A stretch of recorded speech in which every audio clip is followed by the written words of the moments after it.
सत्संगत जी, प्यार से कहना धन निरंकार जी। आज समागम के इस चौथे दिन ये भाव सभी के कहीं ना कहीं कि कैसे ये बेशक इस बार एक दिन और ज़्यादा, पर फिर भी ये पता ही नहीं लगा कहाँ इतने दिन ये भक्ति में निकल गए, इस निराकार के एहसास में निकल गए, आत्म मंथन की शिक्षाओं पे एक जीवन को मजबूती प्रदान करते हुए अनेकों शिक्षाएं जो इन दिनों में ली, ये सिर्फ इन दिनों के लिए कुछ घंटों के लिए तक सीमित ना हो, ये तो हमेशा के लिए जीवन में बसे। कैसे खुद को संवार लें, हम अपना कल्याण कर लें, निराकार से जुड़े रहें, इस परमात्मा को हर समय के लिए मन में इस तरह बसाएं कि ये जीवन, जहाँ ये दुनिया इतनी खूबसूरत चीज़ें हैं संसार में, ये दातार ने रचना ऐसी की कि हर चीज़ का मज़ा जहाँ इंसान ने लेना है वहाँ अपनी चेतनता सद्बुद्धि का भी यूज़ करना है कि चीज़ें इस्तेमाल जो सदुपयोग में ही रहे, दुरुपयोग ना हो। एक चीज़ों का उस तरह से आनंद लें जानते हुए कि इस दातार ने दी हैं, तो एक वो जीवन में कितना यूज़ करना है, चीज़ों को यूज़ करना है, अब्यूज़ नहीं करना। कैसे मन की उथल पुथल की ये शांति का एहसास, ये आत्म मंथन तभी सही दिशा में रहता है जब निराकार को शामिल किया जाए, वरना तो ये ठंडक, ये कामनेस, ये पीस आती नहीं। हम कुछ ना कुछ वजह ढूंढ ही लेते हैं दिन में, जो एक थॉट बेचैनी का आ जाता है और फिर बाकी का दिन भी फिर उसी थॉट को पकड़ के उदासी, परेशानी, आंसू। तो कैसे एक जीवन में लेट गो वाली भाव भी आत्म मंथन से ही आएंगे कि जब तक हम किसी चीज़ को पकड़ रहे हैं वो भार हमें ढोना है, पर जैसे ही वो चीज़ छोड़ दी जिस पल में, वहाँ एक स्ट्रेस फ्री हो गए, वो एक तनाव का कारण नहीं रहा, वो भार वहीं का वहीं रिलैक्स हो गए। तो ऐसे ही एक भक्तों का जीवन रहा है कि हर पल में आनंद उठाया जाए। जो एक कठिन घड़ियां हैं उनको, कठिनाई को उन पलों तक ही अगर रखें, अगली घड़ी तक उसका बोझा ना ढोएं,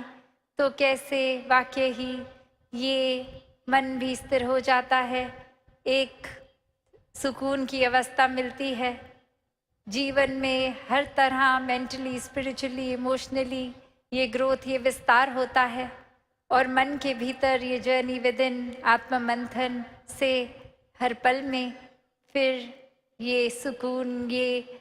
अंदर की हमारी एक ऊर्जा ये और स्ट्रॉन्ग होती है। स्पिरिचुअल जर्नी दातार उसी तरह से हर एक के मन में ये एहसास हर पल का बख्शता जाए कि कैसे जीवन तो जीना है, ऐसा नहीं कि जीवन में जो वस्तुएं हैं उनको एक यूज़ नहीं करना, पर यूज़ करते करते भी वो शुक्राना भाव मन में हो। कैसे एक मन को हम ऐसा ना बना लें अपने कि पहले से ही एक कुछ फाइनल, कुछ एक सोच बना लें कि ऐसा ही है जैसा हम सोच रहे हैं, दूसरे के नज़रियों को कंसिडर ना करते हुए एक अपनी ओपिनियन उस तरह से एक निर्धारित कर लें। तो अक्सर ऐसे भी नोटिस किया है कि अगर हम किसी के प्रति ऐसे भाव बना लेते हैं कि ये इंसान हमारे बारे में अच्छी सोच नहीं रखता, तो अगर हम किसी कमरे में जाते हैं जहाँ वो इंसान किसी से बात करते करते और अचानक हम एंटर करते हैं, तो वो चाहे वो देखते हैं हम नज़ारा कि वो एकदम चुप हो गए हैं वो दो व्यक्ति, तो सबसे पहली सोच क्या जाती है, ये ज़रूर मेरे बारे में ही चुगली कर रहे होंगे, ये निंदा कर रहे होंगे, और अब सामने में आ गया तो कैसे अब वो अपनी बात कंटिन्यू करें, मेरे सामने तो मेरी बुराई नहीं करेंगे। पर हकीकत क्या है कि ये चाहे वो बिल्कुल अपनी कोई नॉर्मल कैजुअल बात कर रहे हों जो उस इंसान से रिलेटेड भी नहीं है बात, बस कोई हंसी की बात हुई और कुछ आगे बोलते ही हैं तो वो एक आउट ऑफ रिस्पेक्ट कि कोई नया इंसान आया है तो उसको भी एक ऐसा वेलकम फील हो, उसको भी शामिल किया जाए, तो अपनी बात वहीं की वहीं रोक दी और ध्यान आगे और वो मुस्कुराहट उस तरह। तो ये बात नज़रिए की है कि कैसे हमने खुद ही सोच लिया, खुद ही फाइनल कर लिया, अपना डिसीजन खुद ही ले लिया, दूसरे फैक्टर्स ये कंसिडर भी नहीं किए और बस स्टैंप लगा दी ऐसा ही है। और वो खुद को सही प्रूव करने के लिए वो एक्सपीरियंस को भी उसी नज़रिए से, एक उसी लेंस से देखा गया जिसने और ज़्यादा ये पक्का कर दिया कि देखो मैं तो कितना सही सोच रहा था, वो पक्का इंसान मेरे बारे में खराब ही सोचता है और आज साबित भी हो गया है। तो ऐसा ही ये आज समागम के कितने दिनों से महापुरुष आईना इस शीशे का उदाहरण देते जा रहे हैं। तो बात वही कि हमारे अंदर जो है हम बाहर भी वही ढूंढते हैं, हम संसार में भी वही ढूंढते हैं। कैसे अगर एक अंदर हमारे इरिटेशन है, एक तनाव या एक परेशानी, ये चिड़चिड़ापन है, तो फिर कोई भी चीज़ ठीक नहीं लगती। एक इंसान अगर किसी बगीचे में भी जाए तो एक फूल को देखेगा तो भी बोलेगा अरे ये क्या ही है, इतने कांटे इतने कांटे। और वहीं एक इंसान अगर खुश मिजाज, एक दिल को दुरुस्त, एक सही तरह से सोच रख रहा है, सद्बुद्धि से हर नज़रिए से देख रहा है, तो वो उसी फूल को देखे करेगा अरे वाह, इतनी खुशबू, इतने रंग, इतनी कोमलता, और हाँ कांटे भी हैं, वो भी कितने ज़रूरी थे, ये तो फूल की प्रोटेक्शन के लिए ही हैं, वरना तो कोई जानवर आए और फूल खा ले, ये डिफेंस ही है फूल का कि वो जानवरों को दूर रखते हैं। तो ये दातार ने कितना अच्छा बैलेंस बनाया है कि फूल भी हैं, कांटे भी हैं, एक उपज ही फूल और कांटों दोनों की ज़रूरी एक साथ थी, तभी ये रूट ने, ये मिट्टी, पानी, सब ने वो बीज में ऐसी उपज करी। तो कैसे फिर एक ओवरऑल, एक लार्जर पर्सपेक्टिव, अपने मन को विशाल, ये दृष्टि को विशाल, एक होल पिक्चर जिसको बोलते हैं कि वो नज़रिया, एक इतना ज़्यादा ब्रॉड माइंडेडनेस का, ऐसे ये एक तंगदिली करके खुद को संकीर्णताओं में नहीं भागते, एक बांधते भक्त, कैसे अपने जीवन में फिर हर कोई यही नज़रिया रखता है कि बेशक अगर हमारे कोई अंदर ख्याल आया है तो वो उसको डिसमिस नहीं करना, वो ख्याल आया है तो उसके बारे में ज़रूर सोचना है, एक सोच कर ये कंक्लूजन कि क्या अब इस ख्याल को मैंने और एक्सपेंशन देनी है, या ये बहुत ही उस तरह का ख्याल है जो अननेसेसरी है, ये अगर इसमें मैं सोचने के लिए और टाइम एंड एनर्जी लगाऊं तो ये फिर एक प्रोडक्टिव नहीं रहेगा, ये मेरा भी मन बुझा देगा। एक उसकी बजाय नेगेटिविटी के एक पॉजिटिव चीज़ को फिर मैं सोचूं, तो ये चुनाव, ये चेतनता का इस दातार के आश्रय अगर हो तो वाकई ही ये आत्ममंथन में सही दिशा ही ली जाएगी। कैसे फिर हर कोई एक सिर्फ अपने ही ख्याल तक नहीं, एक आसपास भी अगर कोई उस तरह का ख्याल रखे जो मन को थोड़ा लो फील करवाए, तो भक्त तो हर समय उसी टाइम करेक्शन करवा के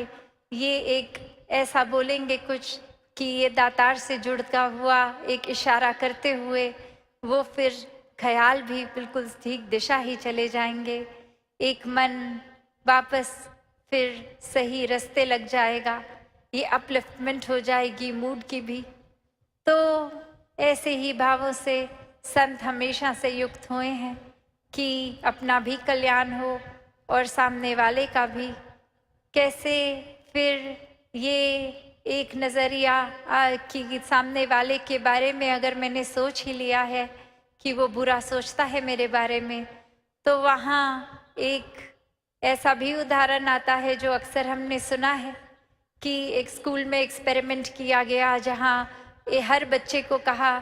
कि आप जिस बच्चे को अगर एक कोई चूज़ कर लो और उसके बारे में एक अच्छी चीज़ कोई लिखो, और जब रिजल्ट्स आते हैं तो कुछ बच्चे जो सोचते थे अभी तक कि सामने वाला बच्चा मुझे पसंद नहीं करता, वो हैरानगी की बात कि उसी इन बच्चे ने इतनी अच्छी बात लिख दी कि मेरी ये क्वालिटी से उसने ये सीखा।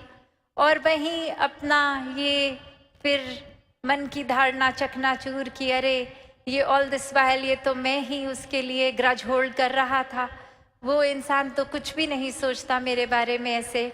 और ऐसे ही हम अपनी फिर मन पे मट्टी चढ़ा लेते हैं किसी के प्रति। तो ये आत्ममंथन करके ये मिट्टी साफ करने का भी टाइम है। कैसे फिर हर समय एक अगर कुछ बात है भी मन पे तो वो रिश्ते टूट भी रहे हैं, बिखर भी रहे हैं, तो ये समय एक अहंकार को छोड़ के एक दूसरे के प्रति ये दिलों से दिल को जोड़े जाएं। ये माफ़ करना और माफ़ी मांगने का समय है। कैसे फिर हर एक को अपनाने की बात, ये एक्सेप्टेंस की बात। तो जहाँ ये समागम हर किसी ने आनंद भी लिया और जो नहीं भी आ पाए वो भी एक भाव रूप से तो शामिल रहे। हर एक की सेवा, चाहे वो पंडाल पहुँच पाए नहीं पहुँच पाए। कैसे हर एक ने जहाँ एक हर्षोल्लास से कुछ समय पहले से सेवाएं शुरू करी और अब समागम के बाद वो वाइंड अप सेवा का भी रूप होगा, जहाँ एक काफ़ी महापुरुष अपने घरों को चले जाएंगे, पर फिर वो कुछ रुक कर ये एक ऑर्गेनाइजेशनल पॉइंट ऑफ व्यू से चीज़ों की संभाल भी करनी। तो भाव वो उत्साह का जितना पहले उतना भाव में, क्योंकि भक्तों के लिए तो सेवा सेवा ही है। और ये हर एक के लिए भी एक इशारा, संकेत कि जितना समागम पे पहुंचने की एक्साइटमेंट और खुशी, अपने घरों में भी उसी एक्साइटमेंट से वापस जाएं कि अब इतना कुछ सीखा है, उसको पूरा साल, पूरा दिन, पूरा रात, पूरी ज़िंदगी इम्प्लीमेंट करके वो खुशी में सिर्फ इजाफा ही होता रहे। तो ऐसे भावों से युक्त हो। और जहाँ भी अनाउंसमेंट्स भी सुनी कि ये अब दासी की पर्सनल एब्सेंस जो 5 महीने आप सबके बीच में नहीं उपस्थित हो पाई, तो जैसे एक स्टूडेंट होता है जब एब्सेंट होता है तो उसके बाद वो कवर अप करना पड़ता है पढ़ाई को, तो अब वही भाव कि आप सब ने और दातार ने कैसे वो एक शरीर की रिकवरी भी कर दी, तो फिर ये जगह जगह आपके चरणों में पहुंचा जाए ये टूर्स, ये NYSS, ये समागम, ये उस रूप में फिर से एक गति और पहले से भी ज़्यादा तेज़ की जाए। तो हर एक को जहाँ ये समागम भी मुबारक, कल भी उस तरह सुबह ही जो नहीं भी पंडाल आ सके तो वो सुबह के समय दासी सबके टेंटों तक पहुँचने का प्रयास।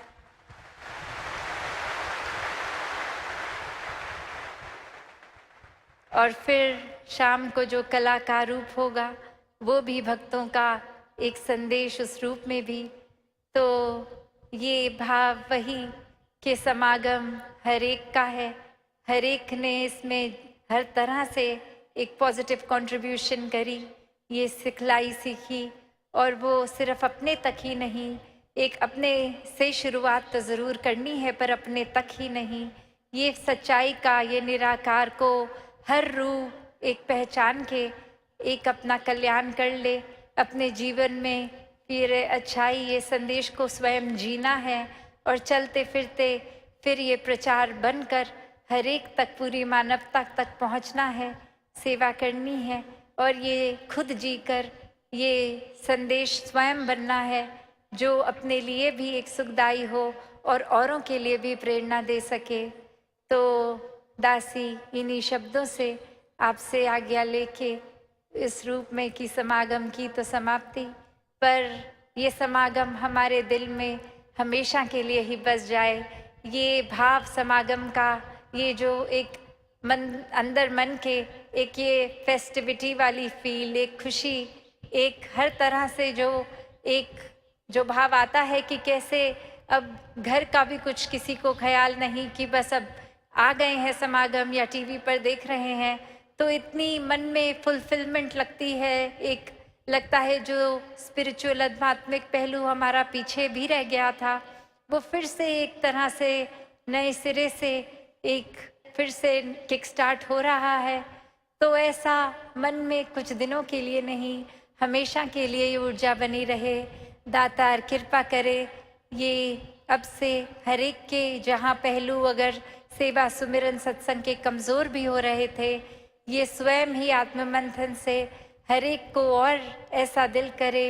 कि ये पहलू और मजबूत होते जाएं, और जैसे जैसे ये होते भी रहें, एक संसारिक रूप में अपनी रोल्स एंड रिस्पॉन्सिबिलिटीज़, काम काज, घर परिवार, हर पहलू भी उसी के साथ साथ एक बैलेंस्ड रूप में बहुत खूबसूरती से हर कोई निभा सके। साथ संगत जी, प्यार से कहना, धन निरंकार जी।